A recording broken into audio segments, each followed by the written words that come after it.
about the Bibles and sin and God. Okay, so you've got different continents and different places on the earth, and different people thought about the conceptions of having a God.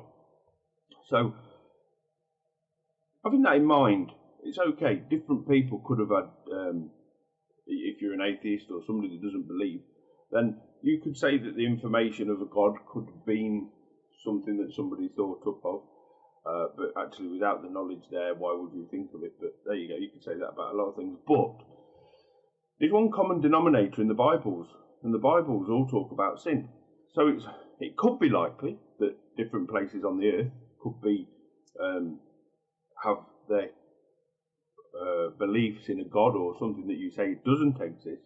But isn't it highly unlikely that sin arose from different places? So the knowledge of sin is in the Bible. So the Bibles are, they're a book of sin basically, aren't they? And evil and good and evil. And people are looking for evil or good, and they're saying they're good and it's evil. But if you think about it, sin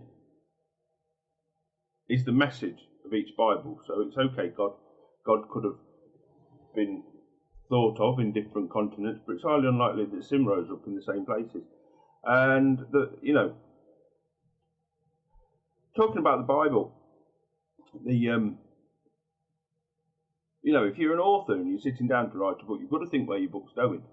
And whether you believe it was inspired by God or whether it was written by humans, there must be something in there that can tell us that it was actually impossible to have been written by humans. And I mean on the concept that there's different places written about. And, would it have been impossible to travel from one place to another with the information? It's more of a historical book. And, just have a think when somebody sat down and said that God created us with the breath of his nostrils and gave us a soul. Why did the author give us a soul?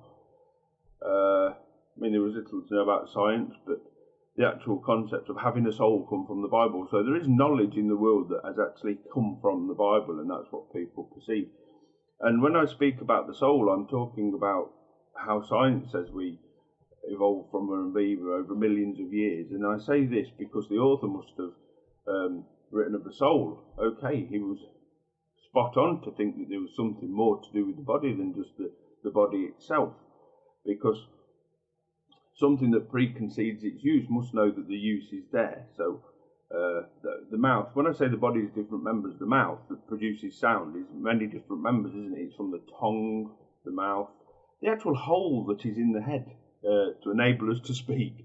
How did this form? Because it must have preconceded. Were people walking around with no mouth? Was it until the started talking? It sounds ridiculous to me. So when the body formed it, like the hearing, it preconceded what was there. So there was no knowledge of it. So what could you say to this if you're an atheist or an unbeliever? I don't know. Reverberations in the air, or a set of molecule vibrating, and then that turned slowly into skin that wasn't alive. So, like I say, if I died today, in a couple of days my body would be decomposing. So if it decomposes in a couple of days, how did it form over millions? To me that sounds ridiculous. I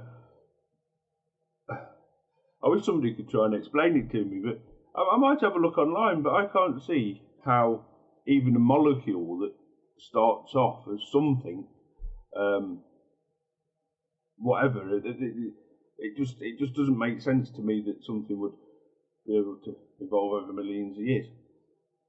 So, taking that in mind, it's just a short video, and the purpose of this video today is the fact that the sin rose in more than one book. Okay, so God rose in more than one book. You could say that it was, but what are the chances that different places around the world would actually have the concepts of sin intermitted into the Bible as well? So that means you've got, say you had 7 different authors that thought of God, and they all sat down and think, yeah, I'm going to write a book on God. Where shall I start? And they all come up with sin, which is the book of. So I believe, the Bibles must be books on sin, because there isn't. That's where sin, or the notions of sin, or the knowledge of sin come from, which is the Bible, which is ironic in different continents and different places, especially in some way because there is conflict between the Bibles in some respects. So it's highly unlikely that when they were written by the same nation of people. It's more than likely that they were probably conflicting, and so there wouldn't have been knowledge. So if you've got two opposing nations and they're both writing a book on the God to scare their enemies, and they both got the concept of one thing, which is the sin. It sounds highly improbable that you'd get many books with the notions of sin in them. Thank you for listening. I'm just going to keep talking in the videos and see what I can come up with. Thank you.